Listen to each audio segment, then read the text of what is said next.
پھر جب تم نماز پڑھ چکو تو اللہ کی یاد کرو کھڑے اور بیٹھے اور کروٹوں پر لیٹے۔ پھر جب مطمئن ہو جاؤ تو حسب دستور نماز قائم کرو۔ بے شک نماز مسلمانوں پر وقت باندھا ہوا فرض ہے، اور کافروں کی تلاش میں سستی نہ کرو۔ اگر تمہیں دکھ پہنچتا ہے تو انہیں بھی دکھ پہنچتا ہے جیسا تمہیں پہنچتا ہے، اور تم اللہ سے وہ امید رکھتے ہو جو وہ نہیں رکھتے، اور اللہ جاننے والا حکمت والا ہے۔ یہاں سے نمازی کے متعلق آیات ہیں جو پچھلی تفسیر میں آپ نے سماعت کیا کہ حالت جنگ میں نماز کیسے پڑھی جائے اور حالت سفر میں نماز کیسی پڑھی جائے۔ پچھلی تفسیر میں یہی دو باتوں پر گفتگو ہوئی تھی کہ سفر شرعی کسے کہتے ہیں۔ اگر بندہ اپنے گھر سے 92 کلومیٹر کے آگے جاتا ہے تو یہ اس کا سفر شرعی ہے۔ سفر کی حالت میں وہ 4 رکعت والی فرض نماز کو 2 میں تبدیل کر کے پڑھے گا، یعنی 2 ہی نماز پڑھے گا، 2 رکعت پڑھے گا۔ اور فجر اور مغرب چونکہ فجر میں 2 ہے، مغرب میں 3 ہے، اس میں قصر نہیں ہوتی، یہ پوری پڑھی جائے گی۔ تو یہ سفر کی حالت کی نماز کا تذکرہ ہے، اور سنتیں اور نفل پوری پڑھی جائیں گی چاہیں تو، اور اگر وقت نہیں ہے تو وہ نفل کے برابر ہے، ساری سنتیں چاہے تو وہ چھوڑ بھی سکتا ہے۔ رہی بات حالت جنگ کی، جس کو نماز خوف بھی کہا گیا ہے۔ نماز خوف، جب مد مقابل سامنے کھڑے ہو جائیں حملہ کرنے کے لیے، اس وقت فوج کو 2 حصوں میں تقسیم کر کے ایک حصہ 1 رکعت نماز پڑھے گا، پھر وہ واپس آئیں گے، پھر یہ جائیں گے 1 رکعت نماز پڑھیں گے، پھر واپس آئیں گے، پھر پہلے والے جا کر اپنی دوسری رکعت کمپلیٹ کریں گے، وہ آئیں گے، پھر دوسرے والے جا کر اپنی دوسری رکعت کمپلیٹ کریں گے۔ یہ نماز خوف کا طریقہ ہے حالت جنگ میں۔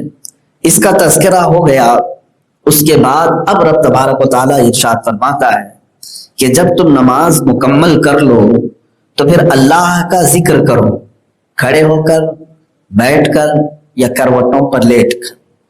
تو یعنی اللہ کے ذکر کے 3 طریقے یہاں پر بتائے گئے، یا تو کھڑے ہو کر کے تم اللہ کا ذکر کرو، یا بیٹھ کر کے کرو، یا لیٹ کر کے کرو، لیکن ذکر کا حکم ہے، فَاذْكُرُوا اللَّهَ، اللہ کا ذکر کرو، اللہ کی یاد میں۔ اب ذکر کئی طریقے کا ہے، بندہ اللہ کو یاد کر لے اس کے اسماء حسنہ سے، اس کے صفاتی نام سے۔ ذکر کہتے ہیں یاد کرنے کو، تو اللہ کو جس انداز میں بھی وہ یاد کرے گا وہ ذکر ہی کہلائے گا۔ ذکر کی جو قسمیں ہیں، ذکر بالجوارح ہے، ذکر باللسان ہے، ذکر بالقلب ہے، 3 ہیں۔ ذکر باللسان جیسے زبان سے آپ کا کہنا اللہ اللہ، سبحان اللہ، الحمدللہ، اللہ اکبر، یا حی یا قیوم یا لطیف، یہ سب ذکر زبانی ہے، اس کو ذکر باللسان کہتے ہیں۔ اور ذکر بالجوارح، جوارح کا مطلب ہوا ہاتھ پیر سارے اعضاء سے ذکر کرنا۔ وہ کیسے کہ آپ نے اگر کوئی نیک کام کیا اللہ کی رضا کے لیے تو یہ ہاتھ کا ذکر ہے، اللہ کی گھر کی طرف چلے، مسجد کی طرف نیت کر کے اللہ کو راضی کرنے کے لیے تو پیروں کا ذکر ہے، یہ پیروں کا ذکر ہے۔ کان سے آپ نے قرآن کی تلاوت سنی، اللہ کے نام سنے تو یہ کانوں کا ذکر ہے۔ آنکھ سے آپ نے اچھی چیز دیکھی اللہ کی رضا کے لیے، وہ آنکھوں کا ذکر ہے۔ یہ کہتے ہیں ذکر بالجوارح، جس میں زبان کا چلنا ضروری نہیں، اعضاء جو بھی نیک کام کریں گے یہ بھی ذکر ہی کہلائے گا، اللہ کا ذکر میں مشغول ہے بندہ۔ 2 ہو گئے ذکر، اور ایک ہے ذکر بالقلب، وہ ہے زبان بھی نہیں کہہ رہی ہے، ہاتھ پیر بھی حرکت نہیں کر رہے ہیں، لیکن دل اس کا جاری ہے، خاموش بیٹھے ہوئے اپنے دل میں رب تبارک و تعالیٰ کو یاد کرتا رہا، یوں سوچتا رہا کہ میرا رب رحمان ہے، میرا رب رحیم ہے، میرا رب کریم ہے، وہ غفار ہے، وہ ستار ہے۔ زبان سے نہیں کہا، نہ ہاتھ پیر سے، دل میں یہ سارے خیالات لاتا رہا، تو اس کو کہا گیا ذکر بالقلب ہے، یعنی دل سے اللہ کا ذکر ہے۔ یہ تینوں ذکر کر سکتا ہے بندہ، زبان سے کرے یا اعضاء سے کرے یا دل سے کرے۔ اب کرنے کے جو طریقے ہیں یہ تو ہو گئے کہاں سے کرے، اور یہ ہے کیسے کرے۔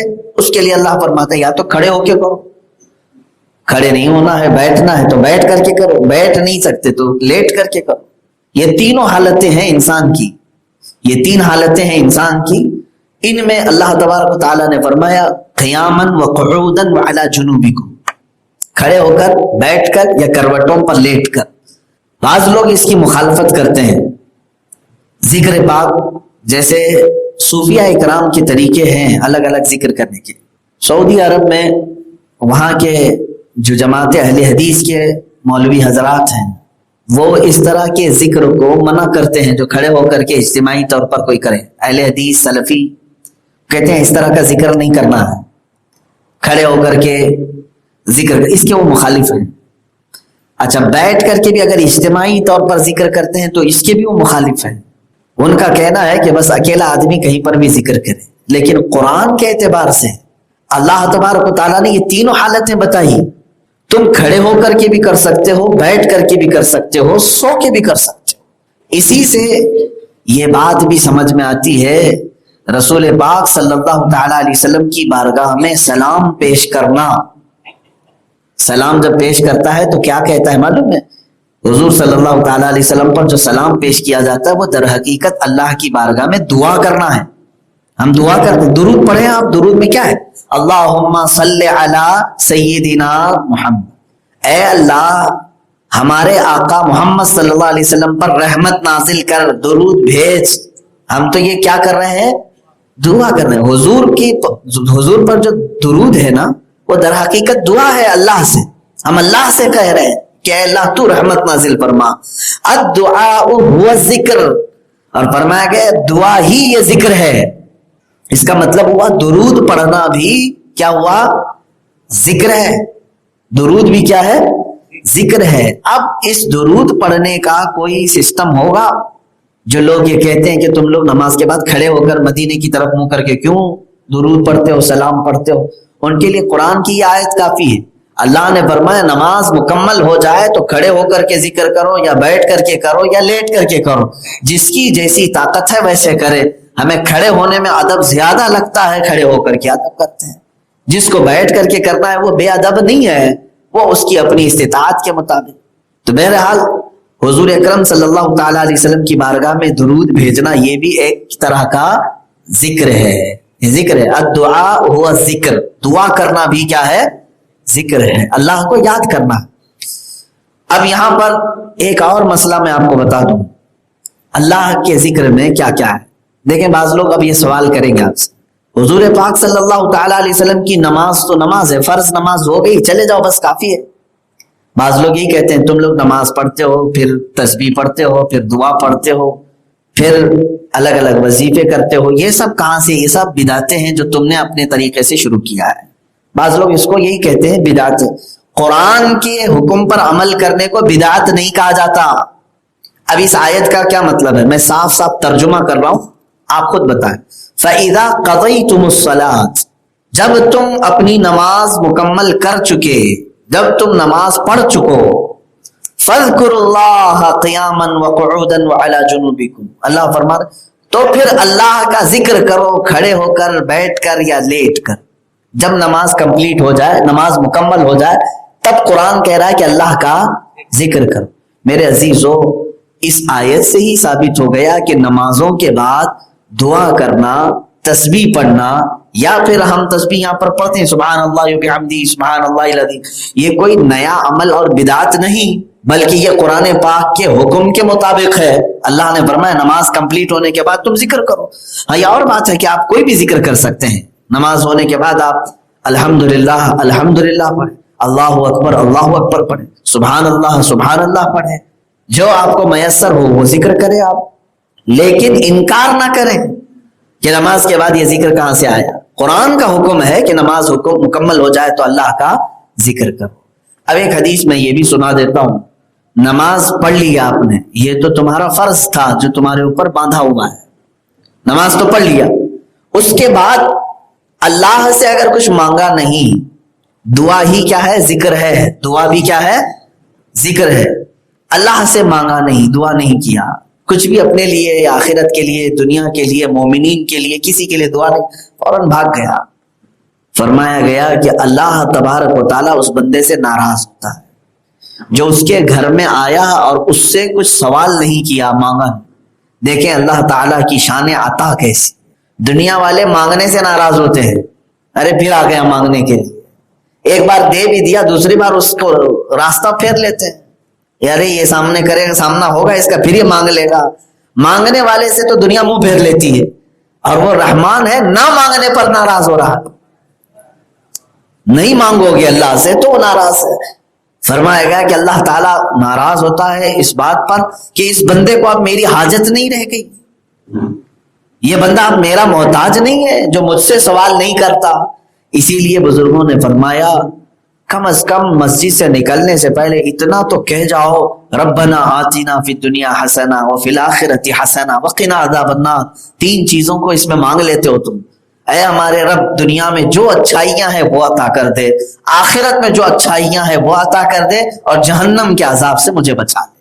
بس اتنا تو کہہ کے جا سکتے ہو، یہ تمہارا سوال ہے اللہ کی بارگاہ میں، اور اسی کو ذکر کہا گیا ہے۔ یہ کیا ہے؟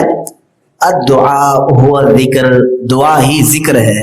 بہرحال اب یہاں پر اللہ تبارک و تعالیٰ نے فرمایا پھر جب تم مطمئن ہو جاؤ تو نماز قائم کرو۔ بے شک نماز مومنین پر وقت باندھا ہوا فرض ہے۔ وقت باندھا ہوا فرض یہاں پر کیوں کہا گیا؟ وقت باندھا ہوا فرض ہے، اس کا مطلب ہے کہ ایسا نہیں ہے کہ تمہارے اوپر 5 نمازیں فرض کیا ہے اللہ نے، 1 گھنٹے میں پوری 5 نمازیں پڑھ کے چلے گئے اور پھر پورا دن چھٹی ہو گئی، ایسا تو نہیں، بلکہ ہر نماز کا ایک وقت متعین ہے، اسی وقت میں وہ نماز پڑھو گے تو ادا ہوگی۔ آپ ایسا تو نہیں کرتے نا، دن بھر کا کھانا صبح کھا کر کے نکل جاتے ہو، ناشتہ بھی، دوپہر کا بھی، رات کا بھی، اور اگر لمبا جانا ہے تو کل کا بھی کھا کے نکل، ایسا تو نہیں ہے۔ اپنے اپنے اوقات پر جب آپ کی ضرورت ہے اسی اعتبار سے آپ کھاتے ہیں۔ ایسا بھی تو آپ زندگی میں نہیں کرتے آگے میرا 4 دن کا سفر ہے، آج ہی پورا سو لیتا ہوں باقی 3 دن جاؤں، سو بھی لوگے تو پھر بھی اپنے وقت پر نیند آنی ہے۔ تو انسان کی زندگی کو دستوراً اس طرح سے بنایا گیا ہے کہ وہ اپنے اپنے اوقات پر ہی ان چیزوں کا تقاضا کرتی ہے، بلا تشبیہ و بلا تمثیل۔ نماز اللہ تبارک و تعالیٰ کی طرف سے باندھے ہوئے وقت پر فرض ہے، جب وہ وقت آئے گا تبھی فرض ہے۔ مثال کے طور پر ابھی آپ کے اوپر فجر کی نماز فرض نہیں، آپ یہ نہیں سمجھ لینا کہ آپ یہاں سے فجر کی چھٹی دے دی، ابھی فرض نہیں ہو آپ کے اوپر۔ جیسے ہی صبح صادق شروع ہوئی، صبح صادق کا وقت شروع ہوا تو آپ سب کے اوپر، میرے اوپر فجر کی نماز فرض ہو گئی۔ یعنی مثال کے طور پر آج رات میں اگر ہم میں سے کسی کا انتقال ہوا تو ہم سے یہ فجر کے بارے میں سوال نہیں کیا جائے گا کہ تو وہ فجر کی نماز کیوں چھوڑ کے آیا، کیوں؟ اس لیے کہ وہ ابھی ہمارے اوپر فرض ہو ہی نہیں، وقت جیسے ہی داخل ہوگا نماز فرض ہو جائے گی۔ تو اسی لیے قرآن میں کہا گیا ہے کہ باندھا ہوا وقت، یعنی یہ نماز جو ہے وقت باندھا ہوا فرض ہے، معین وقت پر فرض ہے۔ اب ہر ایک کا وقت کیا ہے اس کی تحقیق مسلمانوں کو ہونا چاہیے۔ ہر مسلمان یہ تمام چیزیں، مسائل ضروری ہیں وہ سیکھ لے۔ نمازوں کے اوقات، اب تو سب آلہ جات آ گئے، مشینیں آ گئی، گھڑیاں آ گئیں، تقویم ہے، کیلنڈر ہے، ان تمام چیزوں سے وہ اپنے نمازوں کے اوقات معلوم کر رہا ہے، پھر بھی قانون اسے معلوم ہونا چاہیے۔ قانون کیا ہے؟ فجر کی نماز کا وقت کب شروع ہوتا ہے کب ختم ہوتا ہے یہ اسے معلوم ہو، ظہر کی نماز کا وقت کب شروع ہوتا ہے کب ختم ہوتا ہے یہ اسے معلوم ہو، عصر کی نماز کا وقت کب شروع ہوتا ہے کب ختم ہوتا ہے یہ بھی اسے معلوم، اسی طرح مغرب و عشاء بھی۔ میں اوقات جو مسجدوں میں لگائے جاتے ہیں یہ تو جماعت کے اعتبار سے کہ سارے لوگوں کو جو وقت آسان ہو مسجدوں میں ان اوقات میں نماز پڑھائی جاتی ہے۔ ظاہر سی بات ہے عشاء کی نماز ابھی ہم 8:20 پر ادا کر رہے ہیں، تو اس کا مطلب یہ نہیں ہے کہ 8:20 پہ ہی عشاء فرض ہو رہی ہے، بلکہ عشاء کا وقت اس سے پہلے ہی شروع ہو رہا ہے۔ کیلنڈر میں دیکھیں گے تو غالباً 7:45 یا 7:46 پہ شروع ہو رہا ہے، یہی آس پاس ہوگا تقریباً، شروع وہاں سے ہو رہا ہے۔ اور ہم اپنی سہولت کے اعتبار سے مسجدوں میں، ہر مسجد میں مقتدیوں کی سہولت کے اعتبار سے جماعت کا اہتمام کیا جاتا ہے، لیکن مسلمان کو یہ معلوم ہونا چاہیے کہ کس وقت یہ نماز کا وقت کب شروع ہو رہا ہے اور کب ختم ہو رہا ہے۔ فجر کی نماز کا وقت شروع ہوتا ہے صبح صادق سے۔ اب یہ ہے کیا صبح صادق؟ آسمان پہ ایک سفیدی ظاہر ہوتی ہے، یعنی صبح کے وقت صبح جیسی ہو رہی ہوتی ہے، جو آسمان کا اندھیرا ہے، کالا پن ہے، وہ ختم ہوتا ہے اور اس کے بعد ایک سفیدی ظاہر ہوتی ہے۔ اس سفیدی کے ظاہر ہوتے ہی اس کو کہا گیا ہے یہ صبح صادق ہے، صبح صادق۔ یہاں سے فجر کی نماز کا وقت شروع ہو جاتا ہے اور ختم کب ہوتا ہے؟ جیسے سورج طلوع ہوا، اس کی کرنیں جیسے نظر آئیں، فجر کا وقت ختم ہو گیا۔ اب آپ کو اس زمانے کی سہولت کے اعتبار سے کیلنڈر یا تقویم بنا دی گئی ہیں اور اس میں ٹائم ٹیبل لکھ دیا جاتا ہے، پھر بھی اگر یہ کیلنڈر نہ ہو، تقویم نہ ہو، تو ظاہر سی بات ہے اسلام کیلنڈر اور تقویم سے نہیں بلکہ فارمولے ہیں، قوانین ہیں، ان قوانین پر چلتا ہے۔ ظہر کا وقت کب؟ ظہر کا وقت شروع ہوتا ہے سورج ڈھلنے کے بعد، جس کو کہتے ہیں زوال آفتاب۔ زوال کا ایک ٹائم ہوتا ہے، یعنی بیچوں بیچ وقت جو ہوگا دن کا، وہ ڈھل جانے کے بعد ظہر کا وقت شروع ہوتا ہے۔ اب اس کو بیچوں بیچ کیسے آپ سمجھیں گے؟ جیسے مثال کے طور پر آج سورج صبح 7 بجے طلوع ہو گیا، فار ایگزامپل بولو، ویسے تو سورج کی طلوع ہونے کا ٹائم الگ ہوگا۔ 7 بجے اگر سورج نکلا اور شام میں 6 بجے سورج ڈوب گیا، کل دن کے کتنے گھنٹے ہوئے ہیں؟ کتنے گھنٹے ہوئے؟ 11 گھنٹے کا دن ہوا۔ صبح 7 بجے سے لے کر شام کے 6 بجے تک 11 گھنٹے کا دن ہوا۔ 11 کا برابر آدھا کریں گے کتنا ہوتا ہے؟ 5.5 گھنٹے۔ 11 کا آدھا کتنا ہوتا ہے؟ 5.5۔ تو 7 بجے سے لے کر 5.5 گھنٹے آپ گن لیجئے، 8 9 10 11 12 12.5۔ تو 12.5 کیا ہو گیا؟ برابر دن کا آدھا ہو گیا، یعنی 5.5 گھنٹے برابر۔ تو دن کا جو بالکل نصف ہے، آدھا ہے، یہاں سے زوال شروع ہوتا ہے۔ یہ کیا کہتے ہیں اس کو؟ سورج ڈھلنے کا وقت، بالکل نصف النہار، یعنی بالکل سورج درمیان میں آ گیا، دن کا برابر آدھا، مڈ ڈے جس کو کہتے ہیں۔ اب یہاں زوال شروع ہوا۔ زوال کے اوقات الگ الگ معین ہے، کبھی وہ 20 منٹ کا، کبھی اس سے آگے پیچھے کا، کم کا۔ یہ وقت جیسے ہی ختم ہوا تو فوراً ظہر کا وقت شروع ہو جاتا ہے۔ ظہر کا وقت کب تک رہتا ہے؟ ظاہر سی بات ہے آپ تو یہی کہیں گے عصر شروع ہونے سے پہلے، عصر شروع ہونے سے پہلے۔ عصر شروع کب ہوتی ہے؟ تب پھر جواب دینا پڑے گا۔ اس کا ایک طریقہ ہے کہ سورج کی دھوپ میں آپ اگر کوئی ایک لکڑی یا چھوٹی سی کاڑی رکھیں اور اس کا سایہ دیکھیں کتنا پڑ رہا ہے۔ 4 انچ کی ایک لکڑی لیا آپ نے، 6 انچ کی لیا آپ نے، کوئی بھی لے لیں، 4 انچ کی ہو یا 6 انچ کی ہو، جتنی بھی لے لیں۔ جب زمین پر آپ نے اس کو رکھا تو اس کا سایہ دیکھا کتنا ہو رہا ہے۔ سایہ اس کا اگر اس کے برابر ہے، بالکل برابر، یعنی آپ جہاں تک اس کا سایہ جا رہا ہے مارک کر کے رکھ لیں، پھر لکڑی سے آپ اس کو ناپ لیں، یہ کتنا سایہ ہو گیا ہے۔ 4 انچ کا سایہ اگر 8 انچ ہو گیا ہے، 4 انچ کا سایہ اگر 12 انچ ہو گیا ہے، یہ دیکھنا ہے آپ۔ تو اب یہاں اختلاف ہے امام شافعی کا اور ہمارے امام اعظم ابو حنیفہ کا۔ اس کا اصلی سایہ تو 4 انچ کا رہے گا۔ اصلی سایہ کتنا ہے؟ 4 انچ کی لکڑی کا سایہ اصلی 4 انچ۔ اس کو چھوڑ کر کے، یا اصلی سایہ کو چھوڑ کر کے اگر اور 4 انچ ہو گیا، یعنی کل ٹوٹل کتنا ہو گیا سایہ؟ 8 انچ کا ہو گیا، تو امام شافعی کے نزدیک وہاں سے عصر کی نماز شروع ہو گئی۔ اور امام اعظم کے نزدیک 12 انچ کا ہو جائے، یعنی سائے اصلی کو چھوڑ کر کے 2 سائے اور ہو جائیں، ڈبل ہو جائے، تب پھر کیا ہوگا؟ ہمارے نزدیک عصر کا وقت شروع ہوا۔ اسی لیے آپ دیکھیں شافعی عصر جلدی ہو جاتی ہے، حنفی عصر تھوڑی تاخیر سے ہوتی ہے، لیٹ ہوتی ہے۔ یہ اماموں کے درمیان حدیث پاک کو ہی لے کر کے، کیونکہ حدیث پاک میں ہے سائے اصلی کے علاوہ 2 سائے ہو جائیں، ہر چیز کا سایہ جب 2 ہو جائے تو عصر کا وقت شروع ہوگا، حدیث میں ہے۔ ہر چیز کا سایہ جب 2 ہو جائے، ڈبل ہو جائے، تو امام اعظم نے فرمایا وہ اس کا اصلی چھوڑ کے 2 ہو، امام شافعی نے فرمایا نہیں، اس کا اصلی ملا کے 2 ہو۔ تو یہاں پر دونوں امام اپنے اپنے اجتہاد پر صحیح ہے، شافعی اس پر عمل کرے، حنفی اس پر عمل کرے۔ بہرحال کب تک رہتا ہے عصر کا وقت؟ سورج ڈوبنے تک رہتا ہے، مغرب کے وقت تک عصر کا وقت رہتا ہے، یعنی سورج ڈوبنے میں ابھی 4 منٹ باقی ہیں، 5 منٹ باقی ہیں، تب بھی تمہاری عصر اگر باقی ہے تو پڑھ لو، نماز آپ کی ہو جائے گی، آدھا نماز ہوگی۔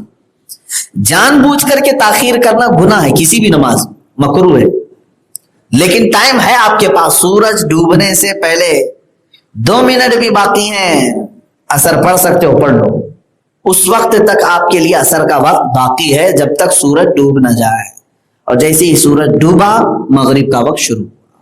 مغرب کا وقت فوراً سورج ڈوبنے کے بعد سے شروع ہوتا ہے. اب یہ کب تک رہتا ہے؟ عشاء کا وقت آنے تک رہتا ہے. عشاء کا وقت کیسے آتا ہے؟ اس کے لیے بھی آسمان دیکھنا پڑتا ہے. جب آسمان میں سورج ڈوبنے کے بعد دو طرح کے اجالے آتے ہیں. ایک لال سورج کی سرخی، لال پن رہتا ہے آسمان میں، یا یلو پن، پیلا پن رہتا ہے. یہ جب ڈوب جائے اس کو شفق احمر کہتے ہیں. لال سرخی یہ ختم ہو جائے اور اس کے بعد پھر سفیدی آتی ہے آسمان پر، وہ بھی تھوڑی دیر تک رہتی ہے. سفیدی بھی ختم ہو گئی، اجالا پن بھی ختم ہو گیا، تب عشاء کا وقت شروع ہوتا ہے. اب یہ ٹائم موسم کے اعتبار سے الگ الگ ہے. ٹھنڈیوں میں الگ، گرمیوں میں الگ، بارش میں الگ ہوتا ہے. اسی لیے تقویم میں الگ الگ ٹائم لکھے جاتے ہیں. زیادہ سے زیادہ مغرب کا وقت 1.5 گھنٹہ ہوتا ہے، 1 گھنٹہ 35 منٹ، 1 گھنٹہ 40 منٹ تک، اور کم سے کم اس کی مقدار ہے. اب یہ مسائل شرعیہ ہے، کبھی اگر مسائل کی بات آئے گی تو انشاءاللہ العزیز اس کو عرض کریں گے. یہ تفسیر کے حوالے سے آیت نمازوں کے اوقات کے بارے میں آئی، اس لیے میں نے یہ عرض کیا ہے. عشاء کا وقت وہاں سے شروع ہوتا ہے. یہاں پر بھی ہمارے امام اعظم ابو حنیفہ اور امام شافعی رحمۃ اللہ علیہ کا اختلاف، باقی سب نمازوں میں نہیں. ظہر کے معاملے میں ہے، عصر کے معاملے میں ہے، مغرب کے معاملے میں، اور عشاء کے بھی سمجھ. فجر کا سب کا اتفاق ہے. فجر صبح صادق کو شروع ہوگی، سورج نکلنے کے بعد، سورج نکلنے سے پہلے ختم ہو جائے. ظہر کے شروع ہونے کے بارے میں کسی کا اختلاف نہیں. زوال کے بعد شروع ہو جائے گا، امام شافعی کے نزدیک بھی، ہمارے نزدیک. ختم کب ہوگا اس میں اختلاف ہے. ہمارے نزدیک ہر شے کا سایہ اس کے اصلی سایہ کو چھوڑ کر ڈبل ہو جائے، شاید وہ 4:30 بج جاتے ہیں، 4:45 بج جاتے ہیں. اور امام شافعی کے نزدیک ہر چیز کا سایہ اس کے ڈبل ہو جائے، سایہ اصلی کو ملا کے. ان کا ظہر کا وقت ختم ہوا، عصر شروع. عصر کے وقت کے شروع ہونے میں اختلاف ہے لیکن ختم ہونے میں اختلاف نہیں. سورج ڈوبا تو امام شافعی کے نزدیک بھی عصر کا وقت ختم ہو گیا، امام اعظم کے نزدیک بھی عصر کا وقت ختم ہو. مغرب کے شروع ہونے میں بھی کسی کا اختلاف نہیں. سورج ڈوبنے کے فوراً بعد مغرب سب کے نزدیک شروع ہو گئی، چاروں اماموں کے نزدیک. لیکن مغرب ختم کب ہوتی ہے اس پہ اختلاف. یہ جو لال پن رہے گا آسمان کے اندر، اس کو شفق احمر کہتے ہیں، یہ غائب ہو گیا تو امام شافعی کے نزدیک مغرب کا وقت ختم ہو گیا. ان کے یہاں مغرب کا وقت بہت شارٹ ہوتا ہے، بہت شارٹ ہے. آدھا گھنٹہ ہوگا، آدھا گھنٹہ، پونا گھنٹہ بھی نہیں ہوگا. شفق احمر غائب ہو گئی. اور ہمارے امام اعظم ابو حنیفہ رحمۃ اللہ علیہ کے نزدیک شفق احمر کے بعد شفق ابیض، سفیدی آتی ہے آسمان پر، وہ سفیدی بھی ختم ہو گئی اور کالا ہو گیا آسمان، اندھیرا ہو گیا. تب پھر مغرب کا وقت ختم ہو جاتا ہے، عشاء کا وقت شروع ہوتا ہے. اس کی کئی علامتیں فقہاء کرام نے فرمایا کہ عشاء کا وقت کیسے شروع ہوتا ہے. فرمایا کہ جب تارے بہت زیادہ دکھنے لگ جائیں، یعنی آسمان میں تارے جمع ہو گئے. کیونکہ مغرب کے وقت میں سارے تارے نہیں آتے، اکا دکا تارے دکھتے ہیں، لیکن تاروں کی جھرمٹ نظر آنے لگ جائے تو فقہاء نے فرمایا مغرب ختم ہو گئی، عشاء شروع ہو گئی. الگ الگ علامات ہیں جو وقت اور حیت کے علماء ہیں، یہ بھی ایک علم ہے، وہ اس کو اپنے علم سے نکال کر کے امت کی آسانی کے لیے انہوں نے تقویم بنا دیا ہے. امت پر ان کا احسان ہے. ظاہر سی بات ہے اگر آپ کوئی فارمولے دے کر کے بھیج دیں تو ہر کوئی لکڑیاں لے کر کے گھومتا رہے، ظہر کب شروع ہو رہی ہے، کب ختم ہو رہی ہے. علماء کا اس بات پر احسان ہے کہ انہوں نے پورے سال بھر کے اوقات نکال کر کے رکھ دیا. اب آپ یہ پوچھیں گے وہ علماء کو کیسے معلوم کہ روز سورج کب نکل رہا ہے، کب ڈوب رہا ہے؟ میرے عزیزو، نظام قدرت پورا اپنے وقت کے ساتھ چل رہا ہے، وقت کے ساتھ چل رہا ہے. ہر شہر کو دیکھا جائے گا، یہ ایک علم ہے، علم حیت اور علم توقیت. علم توقیت میں یہ دیکھا جاتا ہے شہر سطح سمندر سے کتنی اوپری پر ہے. یہ ایک علم ہے، وہ تو آپ کو کمپیوٹر میں بھی مل جائے گا، انٹرنیٹ میں بھی مل جائے گا کہ لینتھ شہر کی دیکھی جائے، لیٹیٹیوڈ اس کو کہا جاتا ہے. اور پھر اس طول البلد، اس کو عربی میں کہتے ہیں عرض البلد، شہر کی چوڑائی اور لمبائی کتنی ہے اور یہ سطح سمندر سے کتنی اوپر پر ہے، سمندر کی سطح سے کتنے اوپر پر آتا ہے. یہ جب معلوم ہو جاتا ہے تو پھر اس کا حساب لگایا جاتا ہے کہ اس شہر میں سورج کب نکلے گا، کب ڈوبے گا. وہ پورے سال بھر کا متعین ہو جاتا ہے. اب وہ کیلنڈر بنا کر تمہارے پاس رکھا جاتا ہے. اسی لیے تو آج کوئی سورج دیکھ کر کے افطار کرتا کہاں ہے؟ کارڈ دیکھ کر کے افطار کرتے. کارڈ دیکھتے ہیں یا پھر بانگی صاحب کی آواز پہ افطار کرتے ہیں. سارے لوگ ظاہر سی بات ہے ہر ایک کا اس طرح سے فارمولے پر عمل کرنا مشکل ہے. آپ سارے لوگ سورج کو دیکھیں, ہو سکتا ہے کبھی کنفیوز ہو جائے, لگے کہ سورج ڈوب گیا لیکن ڈوبا ہی نہیں تھا, ابھی روزہ ٹوٹ جائے گا اگر سورج ڈوبنے سے پہلے افطار کر لیا. ایسا ہوتا ہے. تو اس لیے علماء کرام نے یہ علم توقیت کے حساب سے تقویم بنا دیا, کیلنڈر بنا دیا. تو آپ سب مسلمانوں پر بھی یہ ضروری ہے کہ وہ اپنے نمازوں کے اوقات, اپنے روزے سحری کے اوقات ان تقویموں سے برابر کر لیں. کبھی ایسا ہوتا ہے کہ فجر میں آپ غفلت میں رہ گئے, سوئے اور اچانک اٹھے, نماز ہو چکی تھی, مسجد میں جماعت ہو گئی تھی, اب آپ کو معلوم نہیں ہے, جماعت چھوڑتے ہی آدمی یہ سمجھتا ہے شاید میری نماز قضا ہو گئی. ایسا نہیں, سورج کب نکل رہا ہے یہ معلوم ہونا چاہیے. جماعت تو 6:35 کی ہو گئی آج, مثال کے طور پر 6:35 پہ نماز کھڑی, جماعت قائم ہوئی اور 45 پہ ختم ہو گئی. آپ اٹھے تو یہاں سلام ہو رہا تھا, آپ نے سوچا میری نماز گئی. نماز نہیں گئی, جماعت گئی ہے, جماعت چھوٹی ہے. نماز کے لیے ابھی آپ کے پاس 20-25 منٹ باقی ہے. سورج اگر آج 7:10 پر طلوع ہو رہا ہے تو اگر آپ 5 منٹ پہلے بھی اٹھے تھے تو آپ کے لیے فرض ہے کہ آپ وہ نماز پوری کر لو, اور آپ کا گناہ نہیں ہوگا. آپ کی نماز قبول ہوگی, ادا ہی مانی جائے گی, یہ نہیں کہ قضا کیا. جماعت چھوٹ جانا الگ ہے, نماز کا چھوٹنا الگ ہے. الظہر میں آئے آپ 1:30 بجے کی جماعت ہے, 1:30 بجے کی جماعت چھوٹ گئی تو بہت سارے لوگ کیا سمجھتے ہیں, ارے میری ظہر کی نماز قضا ہوگی. قضا نہیں, 4 بجے تک ٹائم چل رہا ہے, کبھی بھی آپ نے اس دوران نماز پڑھ لیا تو آپ کی نماز ادا ہی مانی جائے, ادا ہی مانی جائے. ہاں, جماعت چھوٹنے کا اگر خوف ہے, ڈر ہے, جیسے گناہ ہے جماعت کو جان بوجھ کر کے چھوڑنا, اس کے لیے طریقہ یہ ہے, ایک آدمی بھی اگر تمہارے ساتھ مل گیا تو جماعت قائم کر لو, جماعت قائم کر لو. جو مسجد کی جماعت کا ثواب ہے وہ ایک آدمی کے ساتھ جماعت کی نماز پڑھو گے وہی ثواب آپ کو بھی ملے گا. جماعت چھوڑنے کے گناہ سے بچ جاؤ. لیکن حالات ایسے ہیں, لوگ الگ سے اپنی جماعت سے نماز پڑھنے کو یہاں عیب سمجھتے ہیں, حالانکہ یہ عیب نہیں ہونا چاہیے, عیب نہیں ہونا چاہیے. آپ اگر ایک آدمی, ایک مسلمان بھی آپ کے ساتھ ہے تو اس کے ساتھ کھڑے ہو جائیں, بغل میں کھڑے ہو کر کے اپنی جماعت کے ساتھ نماز ادا کر لیں. یہ احکام ہو گئے نماز کے. اللہ تبارک و تعالیٰ نے آگے ارشاد فرمایا کہ بے شک نماز مومنین پر باندھا ہوا, وقت باندھا ہوا فرض ہے. اس میں سے اگر کسی نے کوتاہی کی, کاہلی کی تو پھر اس کی سخت پکڑ ہے. سورہ مدثر کی آیت ہے. سورہ مدثر میں اللہ تعالیٰ فرماتا ہے کہ عن المجرمین یتساءلون عن المجرمین ما سلککم فی سقر. مجرمین جو دوزخ میں اوندھے منہ گرائے جا رہے ہیں, ان سے پوچھا جائے گا کیوں آئے تم جہنم. میجورٹی دوزخ میں جانے والوں کی, اور سارے لوگ, ان سے پوچھا جائے, وہ آپس میں پوچھ رہے ہوں گے میاں تم کیوں آئے, تم کیوں آئے. جیل میں جانے کے بعد ایک دوسرے مجرم پوچھتے ہیں کہ تو نے کیا کیا تھا وہاں پہ جیل میں اندر آیا. دوزخ میں ایک دوسرے کو پوچھ رہے ہوں کیوں آئے, تم کیوں آئے. اس کا جواب رب تعالیٰ فرماتے ہیں قالوا لم نک من المصلین. ان میں سے اکثر یہی کہیں گے ہم نماز نہیں پڑھتے تھے, نماز نہیں پڑھتے تھے. دوزخ میں جانے والوں کی اکثر تعداد بے نمازیوں کی ہوگی. بے نمازی جو ہے دوزخ میں جائے گا. میرے عزیزو, اس کو ہلکے میں نہیں لینا. سلطان باہو رحمۃ اللہ تعالی علیہ نے اس کے متعلق بہت سخت جملے ارشاد فرمائے, بہت سخت جملے ارشاد فرمائے. بلکہ فرمایا گیا کہ جو نماز کو جان بوجھ کے ترک کرتا ہے وہ بت پرستوں کے ساتھ اٹھایا جائے گا. من ترک الصلاۃ متعمدا فقد کفر. جو جان بوجھ کر کے نماز ترک کرتا ہے وہ کفر کے قریب پہنچ گیا ہے, کفر کے قریب پہنچ گیا ہے. نماز حق اور باطل کے درمیان فرق کرنے والی باؤنڈری کا نام ہے. تمہارے اور کافروں کے درمیان فرق کیا چیز ہے؟ تمہاری ٹوپی نہیں, داڑھی نہیں, کرتا جبہ نہیں. فرمایا گیا کہ نماز باطل اور حق کے درمیان فرق کرنے والی چیز کا نام ہے, اور جس نے اس کو ڈھا دیا گویا کہ اس نے سب برابر کر دیا.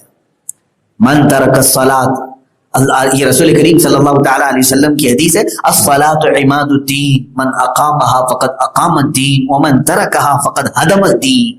میرے آقا فرماتے ہیں نماز دین کا پلر ہے, ایک ستون ہے. پورا دین جس پر کھڑا ہے اس میں ایک ستون ہے یہ نماز. جس نے نماز قائم کیا وہ اپنا دین قائم کیا ہوا ہے, اور جو نماز ترک کیا اس نے اپنے دین کو ڈھا دیا, گرا دیا. اس نے دین تمہارا گر جائے گا. عزیزان اکرام خواب نمازوں کے معاملات میں جو لوگ بہت ہی سستی برتتے ہیں اور کاہلی برتتے ہیں، سوچتے ہیں پڑھ لیا جائے گا پڑھ لیا جائے گا، یاد رکھیں دوسرے معاملات بعد میں پوچھے جائیں گے، سب سے پہلے قیامت میں تمہاری نماز کا ہی سوال ہوگا، دوسری چیزیں تو بعد میں آئیں گی، پہلا سوال تمہارے لیے یہ نمازوں کا ہوگا۔ روز محشر کے جان گداز بود اولی پرسش کے نماز، قیامت کا دن جو جان پگھلا دینے والا ہوگا، سب سے پہلا سوال تمہاری نماز کے بارے میں ہوگا۔ اس سے گئی گزری زندگی کیوں گزارے ہیں بندہ، کہ جس زندگی کے بارے میں فرمایا گیا ہے کہ خنزیر سور بھی روزانہ پناہ مانگتا ہے بے نمازی سے، اور شکر کرتا ہے کہ اے اللہ تو نے خنزیر بنایا، نجس العین بنایا، لیکن بے نمازی تو نہیں بنایا، بے نمازی تو نہیں بنایا۔ نماز چھوڑنے والا اس سے بھی زیادہ گیا گزرا آدمی ہے۔ میرے عزیزو، اللہ رب العزت کا یہ حق ہے، حقوق اللہ میں تم گرفتار ہو جاؤ گے اگر نمازوں کو ترک کرتے ہو، اللہ کا حق مانتے ہو، اس نے تمہیں ساری نعمتیں دی، سارے انعامات دیے، اور تم اسی کی بارگاہ میں جھکنے میں پس و پیش کرتے ہو، سستی آتی ہے، کاہلی آتی ہے۔ اچھا ابھی ایک بات یہ بھی بتا دیتا ہوں، تم ایمان پر ہو یا منافقت آ گئی ہے، نفاق آ گیا، کیسے پتہ چلے گا؟ منافق ہونا ایک بہت بڑی ذلت ہے، یہ کافروں سے بھی بڑا عذاب ہے اس کو۔ منافقت یعنی دکھتا مسلمان ہے ہوتا کافر ہے، اس کو منافق کہتے ہیں نا۔ تو نفاق اگر آ جاتا ہے تو کیسے پتا چلے گا؟ قرآن کی آیت ہے ان المنافقین یخادعون وهو خادع واذا قاموا الى الصلاة قاموا كسالى، بے شک منافقین اللہ کو دھوکہ دینا چاہتے ہیں، اللہ کو دھوکہ دینا چاہتے ہیں۔ اللہ تبارک و تعالیٰ ان کے لیے خفیہ تدبیر فرماتا ہے، ان کے لیے کافی ہے، اور آگے میں قرآن یہ کہتا ہے بے شک منافقین جب نماز کے لیے کھڑے ہوتے ہیں تو سستی اور کاہلی سے کھڑے ہوتے ہیں۔ سستی اور کاہلی سے جو نماز پڑھتا ہے اس کے بارے میں قرآن کہہ رہا ہے اس کے اندر منافقت آ گئی ہے۔ ہاں نماز تو پڑھ رہا ہے لیکن سستی اور کاہلی سے۔ اور پہلے پارے کی آیت ہے وَإِنَّهَا لَكَبِيرَةٌ إِلَّا عَلَى الْخَاشِعِينَ، اللہ سے جو ڈر نہیں رکھتا اس کے لیے نماز بھاری ہو جاتی، اس کے لیے بھاری ہے نماز۔ منافق کے لیے نماز بہت بوجھل چیز ہے۔ ہاں دیکھا ہے، آپ ٹرائی کر لینا، ایک ایک گھنٹے کا جیم ورک اس کے لیے بھاری نہیں پڑتا، پسینہ پسینہ ہو جاتا ہے، 2 سجدے بھاری ہو جاتے ہیں، اس میں کون سی محنت ہے؟ جھکنا ہے اور اٹھنا ہے اللہ کی بارگاہ میں۔ مجھے بتاؤ کیا لوہا لے کے جھکنا ہے؟ کیا بوریاں لے کر کے جھکنا ہے؟ جب تم سجدے میں جا رہے ہو تو تمہارے اوپر 50 کلو کا کوئی لوہا رکھا جاتا ہے؟ کچھ نہیں ہے، لیکن یہ بھاری پڑ جاتا ہے۔ کیوں؟ قرآن نے کہا یہ بھاری ہے، کبیرتن انہا لکبیرت، بے شک نماز ضرور بھاری ہے اس پر جو اللہ کا ڈر نہیں رکھتا، اللہ کا جو ڈر نہیں رکھتا اس پر یہ نماز بھاری۔ جو بے خوف ہوتا ہے وہ کون ہوتا ہے؟ کہا گیا وہ منافق ہے، اللہ سے نہیں ڈرنے والا منافق ہے۔ اب میرے عزیزو، نماز کے متعلق جو لوگ اس طرح کی حرکتیں کرتے ہیں وہ باز آ جائیں۔ دنیاوی بہت ساری مصیبتیں جھیلتے ہیں، طاقت کی، قوت کی، سب چیز۔ دیکھیں 10-10 گھنٹے لوگ گاڑیوں میں بیٹھ کر کے ڈرائیونگ کرتے ہیں، کیا ایک کٹھن کام نہیں ہے؟ مزدور تھیلے اٹھاتے ہیں، دن کے 8 گھنٹے ڈیوٹی دیتے ہیں، دنیا کے چند پیسوں کے لیے وہ مزدوری کرتے ہیں، پوری بوجھل چیزیں اٹھاتے ہیں۔ عورتیں کئی ایسی ہیں جو 2-2 3-3 گھنٹے تک کپڑے دھلتی رہتی ہیں، کمر ٹیڑھی ہو جاتی ہے، کئی لوگ جھاڑو جھاڑتی ہیں، اتنی محنت کے کام ہے یہ۔ ان سارے محنت کے کاموں میں مجھے بتاؤ نماز کیا ان کے برابر کی محنت کا کام ہے؟ بہت سکون والا کام ہے، کھڑا ہوتا ہے سکون سے، رکوع کرتا ہے سکون سے، سجدہ کرتا ہے سکون سے، کوئی دقت کی بات نہیں، لیکن شیطان اس کو بھاری بنا کے پیش کرتا ہے۔ وہ عورتوں سے پوچھو ذرا جو دن بھر جھاڑو جھاڑ کر، کپڑے دھو کر، پوچھا مار کر، کھانا پکا کر تھک جاتی ہیں اور روتی رہتی ہیں بہت کام تھا بہت کام تھا، اور وہ سب کر جاتی ہیں، بولتی نہیں، کرنا تو ہے، بوجھل ہے پھر بھی کر رہی ہے۔ نماز اتنی آسان ہے لیکن اسے چھوڑے بیٹھے۔ تم نے اگر کپڑے نہیں دھوئے تھے، گھر میں کچرا نہیں جھاڑا تھا تو قیامت میں سوال نہیں ہوگا کہ گھر کو تم نے ایسا کیوں رکھا تھا، لیکن نماز چھوڑا تھا، ایک ایک وقت کے بارے میں سوال ہوگا۔ یہ تو بہت آسان بنایا تھا اللہ نے تیرے لیے، دین آسان ہے میرے عزیزوں، دین بہت آسان۔ اس آسانی کو چھوڑ کر کے یہ بندہ مصیبت کو لے لیا، لیکن آسانی کو دیکھ ہی نہیں رہا ہے۔ آپ دیکھیں وہ جاگنگ کرنے والوں پر بھی مجھے بڑی وہ ہوتا ہے، تعجب ہوتا ہے، میاں کئی ایسے لوگ ہیں بتاتے ہیں کہ ہم 10 کلومیٹر چلتے ہیں دن بھر، صبح جاتے ہیں 10 کلومیٹر، اور مسجد سے گھر جو ہے نا آدھا کلومیٹر بھی نہیں. اللہ کی بارگاہ میں آنے کے لیے تمہیں کون سے کیڑے کاٹ رہے ہیں، کون سی تکلیف آ رہی ہے؟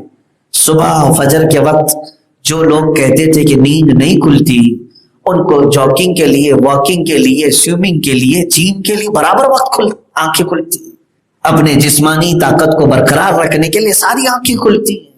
وہی اگر کسی کی جاب لگ گئی، آفس میں 7 بجے جانا ہے، تو اس کی آنکھ تو 6 بجے کھلی ہوئی ہے.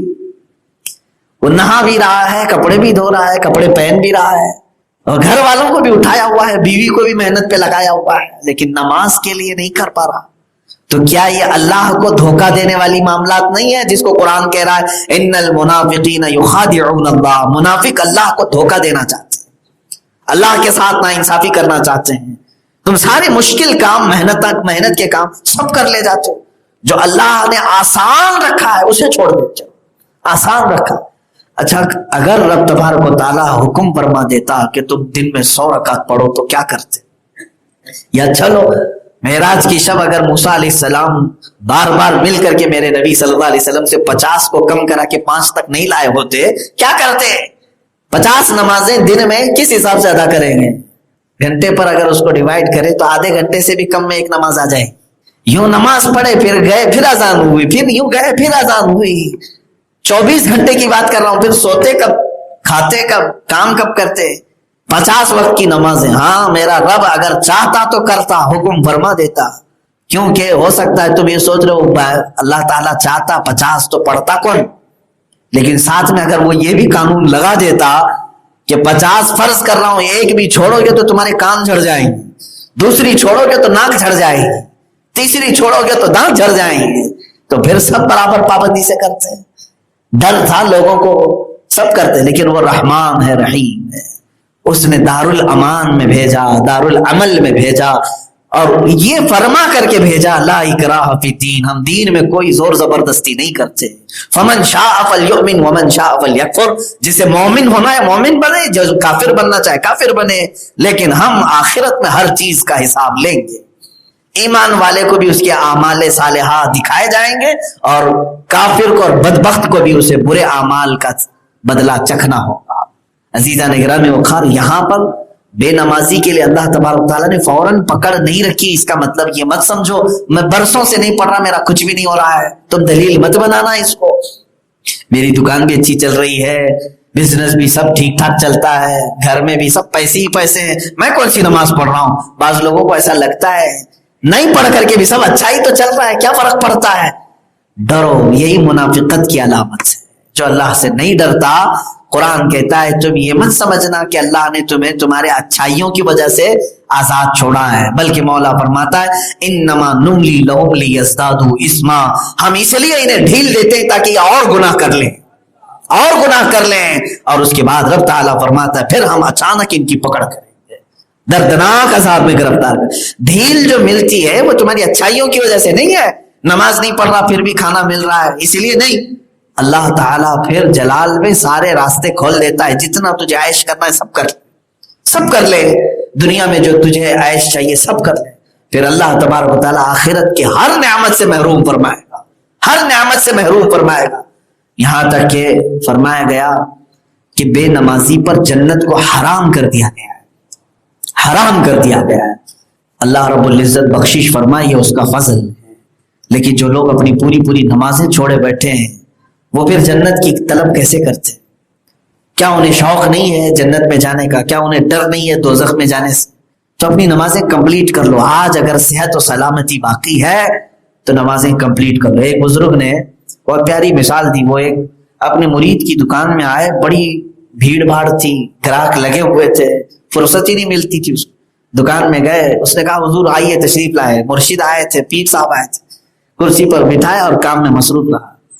تھوڑی دیر کے بعد وہ دکان میں سے موجود ڈبے جو کچھ بھی تھے اس کو اٹھا کے سونگنے لگے. اس دکان کے مالک نے پوچھا حضور آپ یہ کیا کر رہے ہیں؟ تو انہوں نے فرمایا میں یہ دیکھ رہا ہوں کہ کہیں تو اس میں کہیں پخانا تو نہیں کرتا، پیشاب پخانا تو نہیں کرتا. اتنی بھیڑ بھاڑ ہے تیری دکان میں، گراہک تجھے چھوڑ ہی نہیں رہا ہے، میں دیکھ رہا ہوں کہ پیشاب پخانا یہاں کہیں کرتا ہے. اس نے کہا حضور پیشاب پاخانہ کوئی بھلا دکان میں کیسے کرے؟ کہاں کرتا ہے؟ کہا طہارت خانے میں جاتا ہوں. پھر ایک تماچا اسے لگایا اور کہا تجھے تیرے پیٹ کی غلاظت نکالنے کے لیے بھاری اوقات میں سے بھی ٹائم ملتا ہے اور تجھے تیرے رحمان کی بارگاہ میں سجدہ کرنے کے لیے وقت نہیں ملتا. رب ذوالجلال کے حضور آنے کے لیے کیا تو یہ دنیا کی گہما گہمی روک کر کے نہیں آ سکتا؟ وہ صحابہ تھے میرے عزیزو، لوہے کا کام کرنے والے ایک صحابی، لوہے کو گرم کیا جاتا، تپایا جاتا آگ میں، وہ جب آگ میں تبدیل ہوتا ہے تو لوہے کے ہتھوڑے کو اٹھا کر کے اس کو بینڈ کیا جاتا ہے، شکل بنائی جاتی ہے. لیکن روایات میں ہے لوہا گرم کیا ہے، آگ میں تپایا ہے، ہتھوڑا اٹھایا، ادھر سے اذان کی آواز آئی، ہتھوڑا پیچھے پھینک دیا. لوگ کہتے ارے ابھی گرم ہے، ٹھنڈا ہو جائے گا، بعد میں کر لیں. وہ کہتے نہیں، اذان کے بعد کیا ہوا کام میرے لیے حلال نہیں. وہ ان کا تقویٰ تھا. آپ کے لیے حلال ہے اذان کے بعد کام تو کر سکتے ہو، لیکن نماز چھوڑ کر کے جو کرتا ہے تو پھر وہ اپنے رحمان کے عذاب کو اپنے گھر میں لاتا ہے، اللہ کی ناراضگی. حضور غوث پاک رضی اللہ تعالیٰ عنہ کی بارگاہ میں کسی نے سوال کیا اپنے گھر کی بے برکتی کا، بہت گھر میں بے برکتی ہے. آپ نے فرمایا کہاں ہے تیرا گھر؟ فرمایا فلاں راستے پر ہے، فلاں روڈ پہ. آپ نے فرمایا اپنے گھر پہ پردہ لگا لے، پردہ لگا لے. بغداد کی بات، اس نے پردہ لگایا گھر کو. پھر وہ آیا کئی دن کے بعد، کہا حضور گھر میں برکت بہت ہے، بہت برکت ہے، الحمدللہ ساری چیزیں محفوظ رہتی. آپ نے پردے میں کیا وظیفہ دیا تھا؟ غوث پاک نے فرمایا تیرا گھر، کیونکہ وہ مرید تھا غوث پاک کا، قادری تھا. آپ نے فرمایا تیرا گھر راستے پر تھا، کئی بے نمازیوں کی نظر تیرے گھر کے اندر پڑتی تھی تو برکت چلی جاتی تھی، برکت ختم ہو جاتی تھی. اسی لیے میں نے کہا کہ کسی بے نمازی کے آنکھیں نگاہیں تیرے گھر کے اندر نہ پڑے. پردہ لگانے کے لیے میں نے کہا اللہ نے ان کی نظروں کی نحوست سے تیرے گھر کو محفوظ رکھا. جو قادری ہیں انہیں غوث پاک کا یہ فرمان سننا چاہیے، سننے سے تعلق رکھتا ہے. اور اسی لیے میرے غوث نے فرمایا پیران پیر میر میران سیدی عبد القادر جیلانی رضی اللہ تعالیٰ، وہ صرف 11ویں والے پیر نہیں جن کی نیازیں کھا کر موٹے ہو جائیں. ہاں ان کے نام پر صرف نیازیں منتیں نظریں کرنے کے لیے نہیں ہیں. وہ پیران پیر فرماتے ہیں میرے مریدین میں سے اگر کوئی بے نمازی ہے تو اسے مسلمانوں کی قبرستان میں دفن نہ کرو، مسلمانوں کے قبرستان میں دفن نہ کرو. یہ کون کہہ رہے؟ غوث پاک فرماتے ہیں. عزیزان گرامی وقار، یہ ساری باتیں وعید کی بہت ساری ہیں. یہاں تک کہ ایک حدیث میں ملتا ہے بے نمازی کو 15 طرح کے عذابات میں مبتلا کیا، 15 قسم کی. اس میں سے 5 دنیا میں ہی ملتے ہیں، 5 اسے قبر میں ملتے ہیں اور 5 حشر میں ملتے ہیں. بڑا عذاب تو اس میں یہ ہے کہ قبر سے اٹھانے کے وقت اس کا چہرہ کالا ہو چکا ہوتا ہے جس وقت وہ اٹھایا جا رہا ہوتا ہے، اور موت کے وقت اسے بہت زیادہ خوف دل میں ڈال دیا جاتا ہے، بہت خوف ہوتا ہے. بے نمازی مرنا نہیں چاہتا، بہت خوف کے ساتھ مرتا ہے. نمازوں کو ترک کرنے والا بہت ڈر کے ساتھ وہ دنیا سے جاتا ہے. یہ عذاب دنیا مرنے کے وقت اسے دیا جاتا ہے. بلکہ بعض اوقات پر ایسا بھی فرمایا گیا کہ جو اپنے رب کا سجدہ نہیں کرتا تھا اس وقت شیطان روح نکلنے کے قریب آئے گا اور اسے اپنی عبادت کے لیے کہے گا تو وہ بندہ اس کی عبادت کر جائے گا اور کافر ہو کر کے مر جائے گا. کبھی کبھار ایسا. باقی رہی بات اللہ ایمان کی حفاظت فرمائے، اللہ ایمان کی حفاظت فرمائے. اس لیے بھی ڈر لگتا ہے کہ جو اپنے رب کی عبادت کو ہلکے میں لیتا ہے تو پھر وہ کسی اور کی بھی عبادت کر سکتا ہے. موت کے وقت ایسی سختی ہوتی ہے، اتنی خطرناک حالت ہوتی ہے کہ ایک قطرہ پانی کا اس کو لیے ایک ندی کے برابر ہوتا ہے. نزا کے عالم میں، سکرات کے عالم. ایسے وقت ایمان کی حفاظت بہت سخت معاملہ ہے. لیکن بے نمازیوں کے ساتھ ایسے معاملات ہوں، نماز اس کے لیے سکون بھی پیدا کرتی ہے. یہاں تک کہ فرمایا گیا قبر میں بھی اس کے لیے سکون لاتی ہے نماز، حشر میں بھی اس کی سفارش کرتی ہے نماز. یہاں تک کہ جس دن تمہارا جنازہ اٹھے، ہمارا جنازہ اٹھے، یہ وہ ٹکڑا جو مسجد میں سجدہ کرتے ہو یہ تمہارے غم میں روتا ہے، غم میں روتا ہے. اور یہاں تک کہ مسجد کا وہ مصلی جہاں پر تم سجدے کرتے تھے اللہ کی بارگاہ میں سفارش کرتا ہے مولا آج وہ بندہ گیا ہے جس کی پیشانی سے مجھے ٹھنڈک تھی، تیری عبادت کرتا، تیرے سجدے کرتا، مجھے زمین کو ٹھنڈک تھی، مولا میری سفارش پر اس کو تو بخشش فرما دے. زمین سفارش کرتی ہے. بلکہ وہ قبر میں جاتا ہے نمازی تو کیسے کہا گیا قبر دباتی سب کو ہے. نمازی جب قبر میں آتا ہے تو فرمایا گیا اسے قبر ایسے دبوچ لیتی ہے جیسے بچھڑے ہوئے بچے کو ماں پا لینے کے بعد دبا لیتی ہے، اپنی باہوں میں جس طرح سے اسے دبوچتی ہے، بھینچ لیتی ہے۔ تو فرمایا گیا نمازی جب قبر میں جاتا ہے تو قبر اسے محبتوں سے گھیر لیتی ہے، محبتوں سے گھیر لیتی ہے، جیسے بچے کو صبح سے اگر ماں نے نہیں دیکھا، شام میں آیا تو سینے سے چمٹا لیا۔ میرے عزیزو، نماز قائم رکھو۔ جس طرح تمہارے لیے زندگی میں کھانا پینا کپڑے پہننا ضروری سمجھتے ہو، اس سے زیادہ ضروری سمجھو میری نمازیں ہیں۔ کھانا کھا لیا، ہضم ہو گیا، یہ سب چیزیں دنیا میں چلی جائیں، نماز چھوڑا تو برسوں کھڑا رہنا پڑے گا، قیامت کے دن قبر میں جھیلنا پڑے گا۔ آپ کو قبر میں نہیں پوچھا جائے گا دوپہر کا کھانا کیوں نہیں کھایا تھا، رات کو کھائے بغیر کیوں سو گیا تھا، نہیں پوچھا جائے گا۔ یہ بھی نہیں پوچھا جائے گا کہ ناشتے میں تو نے آملیٹ لیا تھا کہ نہیں لیا تھا، لیکن اس کا تو اہتمام تم کرتے ہو، ناشتے کی فکر ہے، سونے سے پہلے آپ خرید کر کے رکھ لیتے ہیں۔ کل صبح ناشتے میں اٹھنا ہے تو کیا کیا چاہیے، روٹی چاہیے، آملیٹ چاہیے، پاؤ چاہیے، بریڈ چاہیے، انتظامات تو کل کی بھوک کے آج کر رہے ہو، جبکہ وہ چیز تمہیں پوچھی بھی نہیں جائے گی۔ حلال اگر کھایا ہے تو اس کا حساب کیا ہے؟ لیکن میرے عزیزو، نماز اگر ترک کیا، ایک ایک نماز کے بارے میں کتنی دیر تک کھڑا کیا جائے، بہت دیر تک کھڑا کیا جائے۔ ہمارے ایک استاد مصر میں ایک مرتبہ کا اتفاق ہے، میں آپ کو بتاؤں معاملات، وہ ایگزام کے پہلے اپنی آئی ڈی وغیرہ جمع کی جانی ہوتی، پیپر جمع کرنا رہتا ہے ایگزام سے پہلے، تو اپنی ساری چیزیں لے کر کے پہنچنا تھا۔ ہم ہاسٹل سے نکلے، جب کالج میں پہنچے جہاں پر درس ہوتا ہے، کلیہ اس کو کہتے ہیں، تو بڑے ہمارے جو استاد تھے وہ بیٹھے ہوئے تھے، ہر ایک کو بہت نظر سے دیکھتے تھے، سب کو پہچانتے، حالانکہ سینکڑوں کی تعداد۔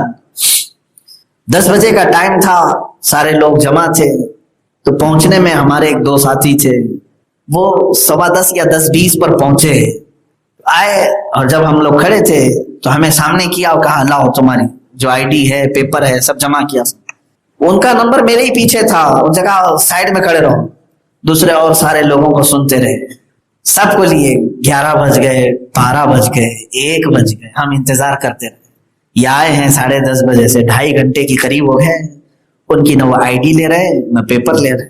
ظہر کی اذان کا وقت ہوا، تب انہوں نے وہ پیپر لیے اور تنبیہ کیا، کہا کہ تم سوچ رہے ہو کہ 10-15 منٹ ہوئے یہی تمہارا گناہ ہے نا، تم تو سوچ رہے ہو کہ میں لیٹ سے آیا اس لیے مجھے اتنی دیر کھڑا کیا گیا۔ استاد نے ہمیں یہ فرمایا کہ بیٹا یہاں 15 منٹ لیٹ آئے تو 2.5 گھنٹہ کھڑا کر دیا میں نے، اور یہ تنبیہ کرنے کے لیے کہ ایک نماز اگر ترک کرو گے تو 100 سال کھڑا کر دیا جائے گا۔ تمہیں 2.5 گھنٹے میں کتنی بے چینی ہوئی، بار بار گھڑی دیکھتے تھے، بار بار بھوک کی شکایت، پیشاب کی شکایت، کیا کیا شکایتیں لے کر کے کھڑے ہوں گے نا۔ اس دن دل کو یہ بہت بات لگی، کہا کہ کچھ ایسی مثالوں سے ہمارے اساتذہ نے سمجھایا بھی تھا۔ میرے عزیزو، حقیقت بات ہے، ریئل جب کھڑا ہونا ہے تب آپ کو احساس ہوگا کہ انتظار کسے کہتے ہیں۔ اگر آپ کو رب تبارک و تعالیٰ کی طرف سے اعلان ہو جائے کہ تیرا حساب ابھی ہوگا ہی نہیں، شروع ہی نہیں ہوگا، ابھی اور کھڑے رہو، اس لیے کہ تمہاری نمازیں بہت ساری باقی ہیں۔ تم یہ سوچتے تھے نا ابھی تو ٹائم بہت ہے زندگی میں، بعد میں دیکھ لیں گے، کر لیں گے قضا، ٹھیک ہے کھڑے رہو۔ 50,000 سال کے برابر کا ایک دن ہے، 1000 سال بھی کھڑا کیا جا سکتا ہے، 10,000 سال بھی کھڑا کیا جا سکتا ہے، اس کے بعد کہا جائے گا لاؤ تمہارا حساب دیکھتے۔ کیا اس سخت موسم میں وہاں پر سورج سوا نیزے پر ہو اور زمین پیتل کی ہو، تانبے کی، کھڑے ہونے کی سکت ہے ہمارے اندر، طاقت ہے؟ وہاں بے چینی کا حال اتنا برا ہوگا کہ لوگ پسینے میں ڈوب چکے ہوں، کسی کا پسینہ کمر تک، کوئی گردن تک ڈوبا ہوا، اور گرمی کا حال یہ ہے کہ ان کا بھیجا پک کر کے کانوں سے ابل رہا ہوگا۔ لیکن موت نہیں آنی ہے، موت نہیں آئے گی، سب طرح کے عذابات جھیل لو۔ کچھ اہل محشر بدبو سے بھرے ہوئے ہوں گے، ننگے ہوں گے، کچھ کی زبانیں سینوں تک لٹکائی گئی ہوں گی، کسی کی شرمگاہ پر فرشتے مار رہے ہوں گے، داغ رہے ہوں گے۔ یہ سب چیزیں دیکھتے دیکھتے سینکڑوں سال کھڑے رہ سکو گے؟ اسی لیے یہ کہا گیا، گیا وقت پھر ہاتھ آتا نہیں، صدا دور دورہ دکھاتا نہیں۔ اور آج تمہارے پاس وقت ہے، نماز پڑھ لو اس سے پہلے کہ تمہاری نماز جنازہ پڑھی جائے۔ صلو قبل ان تصلوا علیکم، اپنی نمازیں کمپلیٹ کر لو اس سے پہلے کہ قوم تمہاری نماز پڑھ جائے۔ پھر وہی وقت آ جائے گا کہ تم پڑھتے نہیں تھے لیکن اب تمہاری نماز ہو جائے گی، اس کے بعد پھر نماز پڑھنے کا وقت ہی نہیں. بلکہ بعض روایات میں یہ ملتا ہے کہ مرنے کے بعد مردہ 1000 گر گرا کر کے کہے گا کہ مولا ایک بار دوبارہ زندہ کر, میں 2 سجدے کر کے آ جاؤں, 2 رکعت پڑھ کے آ جاؤں.